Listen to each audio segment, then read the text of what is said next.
All right, folks, welcome to this video. So behind me, what you see is a red 2006 Audi A4 Quattro with a Tiptronic transmission. This is the second A4 I've owned. I currently own a silver A4 of the same year, but that one is a manual. And the silver one I bought a few years ago, rebuilt the engine, dropped it in there, used as my daily driver. So a few months ago, this red one came up for sale in the neighborhood with a blown engine and a spare engine. And I was like, whoa, you know, that's too good to pass up. Even though it's an automatic, it was just so close to where I live, right down the street. I was like, well, who cares? We'll fix it up, we'll sell it, and then we'll get another project car. So I thought that was a perfect plan. And then I dragged it home, got it winched up in here, and started working on it. Pulled the engine, rebuilt the engine, dropped it in right around the end of fall or so, or the end of summer, beginning of fall.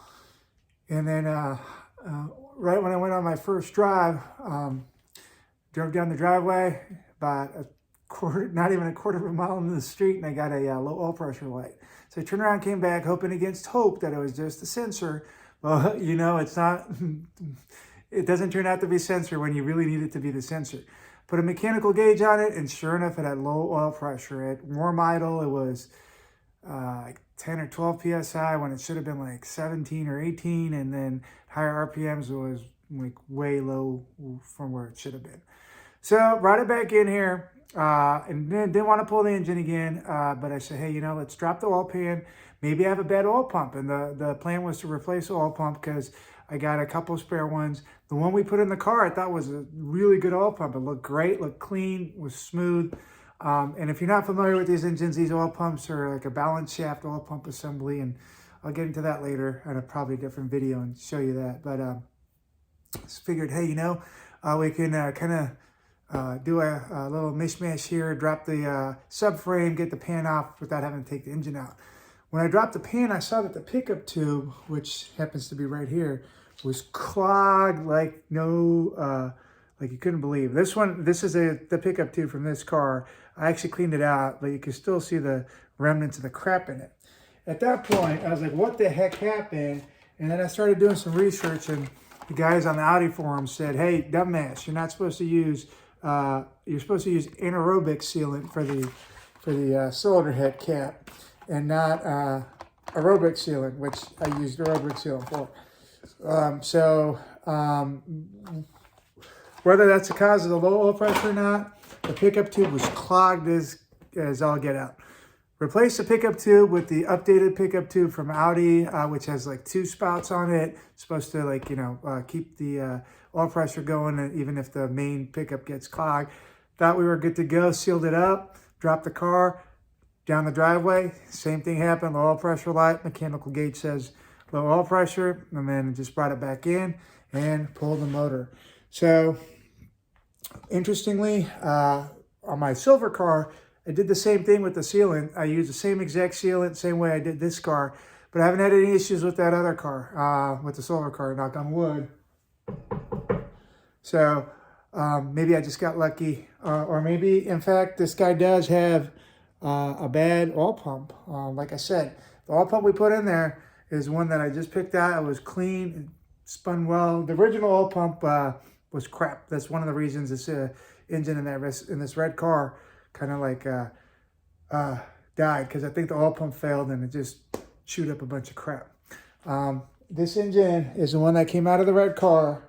I believe it's a mishmash of a bunch of different engines. The block is a spare block that came with the car. The head is, I think, from that engine, the spare engine. And then there's a bunch of accessories that are either new or come from like junkyard parts or whatnot. So technically, this is the engine that came from well, I can't even say that. This is the engine that goes in the car, but it's really like 3 or 4 different cars, if not more.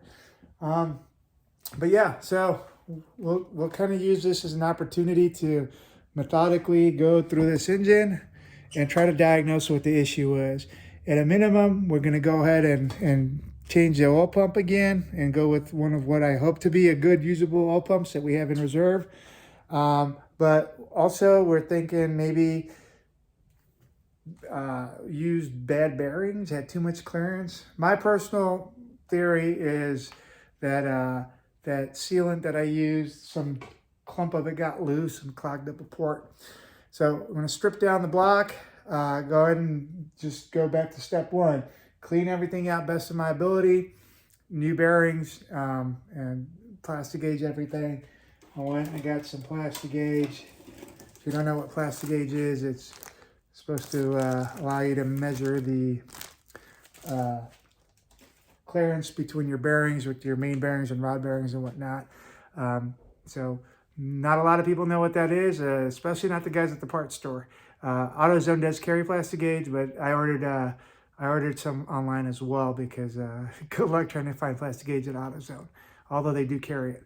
But yeah, so what we'll do is try to make a series of videos, have some beers, and hopefully diagnose this engine. Ultimate end result is we want to get this engine operating in the way it should back in that car, and that car out, and then we want to sell it and get a project car, which will likely be some kind of a wagon, maybe a Saab, a Volvo, maybe another Audi Avant. But yeah, you know, so it should be interesting. I went ahead and took the opportunity to clean my work area. So what we're going to do is like do conga line. And in fact, you can see an oil pump way back in the corner over there. We'll talk about that more later, but that might be the one that goes in this engine. But we'll do a conga line and just take everything apart and put it back together and see how that ends up. So yeah, hope you guys follow along, and hope we have some fun. Thank you. We'll talk to you later.